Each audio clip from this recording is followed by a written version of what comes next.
कौन सा वो ऐसा सवाल था जिसका जवाब नहीं मिला?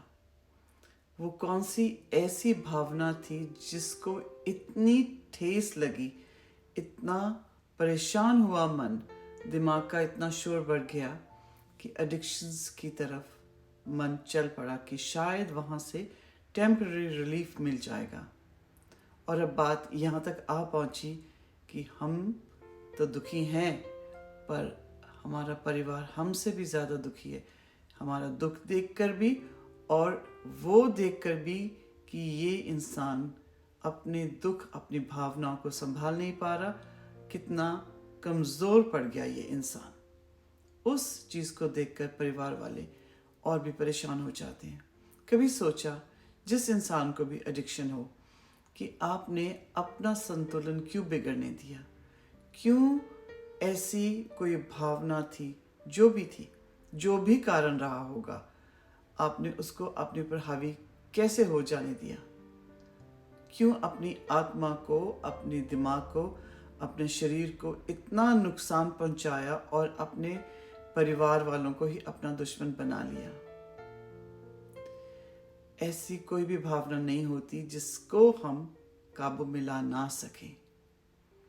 थोड़ा वक्त ज़रूर लग जाता है, पर जैसे ही समझ आनी शुरू हो जाए उसे संभाल लेना चाहिए।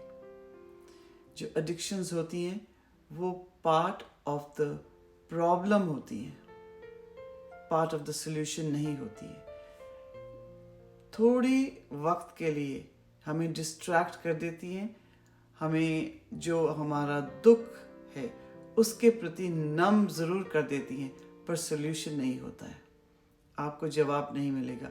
जो आपकी प्रॉब्लम है उसको आपको डील करना पड़ेगा, अगर आज नहीं तो कुछ महीनों बाद, कुछ सालों बाद, और अगर आपने इस जन्म में भी नहीं करी तो पता नहीं कौन कौन से जन्म में आपको वही प्रॉब्लम का सामना करना पड़ेगा। ये जो प्रॉब्लम्स हैं ज़िंदगी में ये चलती रहती हैं, और कुछ प्रॉब्लम्स तो ऐसी होती हैं जो हमारे सेल्फ एस्टीम पे बहुत ज़्यादा असर डालती हैं, और ये प्रॉब्लम्स कभी कभी माँ के गर्भ से भी शुरू हो जाती हैं।